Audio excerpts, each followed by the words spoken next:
ഒരു സന്തോഷ വാർത്തയായിട്ടാണ് ഞാൻ വന്നിരിക്കണേ. എല്ലാ സ്വത്തും കോക്കിലാക്കും എന്റെ അമ്മയ്ക്കും. എല്ലാം എനിക്ക് വേണ്ടിയാണെന്ന് ഓർക്കുമ്പോ സന്തോഷം കൊണ്ട് ഞാൻ വീർപ്പ് കൂട്ടുക.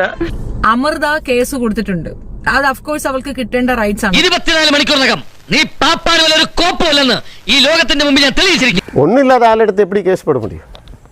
ഇതൊരു കള്ളക്കഥയായിട്ട് ഞാൻ കാണും. அப்புறம் എന്റെ കയ്യിൽ ഒന്നുമില്ല, എന്നെ ഒന്നും பண்ண முடியாது. വേണ അറസ്റ്റ് பண்ணிட்டு പോங்க.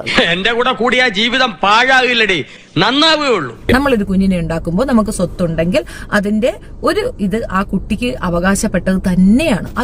ആലോചിച്ചപ്പോ ഇതേ ഒരു വഴി കണ്ടു. എന്റെ കയ്യിൽ ഒന്നുമില്ല, എന്നെ ഒന്നും பண்ண முடியாது. ഉണ പറഞ്ഞ് ഫലിപ്പിക്കാൻ എന്റെ അത്ര എക്സ്പെർട്ട് കേരളത്തിൽ വേറെ ആരുമില്ല. അത് കൊടുക്കാതിരിക്കുക എന്ന് പറയുന്നത് തെണ്ടിത്തരമാണ്.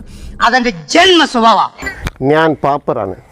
ഉനക്ക് ലോ சொல்லி തരുത് എവളോ എന്ന് തെരിയലേ മുണ്ടമേ.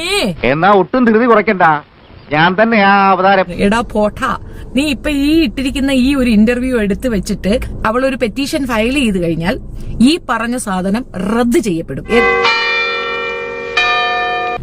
ഒരാൾക്ക് കൊടുക്കേണ്ട സ്വത്ത് കൊടുക്കാതിരിക്കാൻ വേണ്ടി പർപ്പസ്ലി അവരുടെ സ്വത്തുക്കൾ മറ്റൊരാൾക്ക് ട്രാൻസ്ഫർ ചെയ്യുന്നതും അത് ചെയ്ത ശേഷം ഞാൻ അപ്പടി സെഞ്ചുട്ടേൻ എന്ന് പറഞ്ഞുകൊണ്ട് ആ ഒരു വിഷയത്തിനെ പബ്ലിക് വിളമ്പുമ്പോ എടാ കൊണാണ്ട്ര, എടാ പൊട്ട മരപ്പൊട്ട, നീ തന്നെ തെളിവ് നീ ഇട്ടുകൊടുക്കുകയാണ് അവൾക്ക്.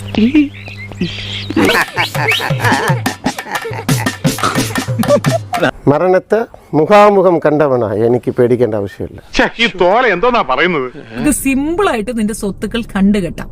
അങ്ങനെ വരാൻ വഴിയില്ലല്ലോ. പക്ഷെ അങ്ങനെ വന്നല്ലോ. ഇത് വടി കൊടുത്ത് അടി വാങ്ങുന്ന പരിപാടിയാണല്ലോ ബാബു. എന്നെ பண்ணபடி ഒന്നും பண்ண முடியாது. ഈ പറഞ്ഞ സാധനം റദ്ദ് ചെയ്യപ്പെടും.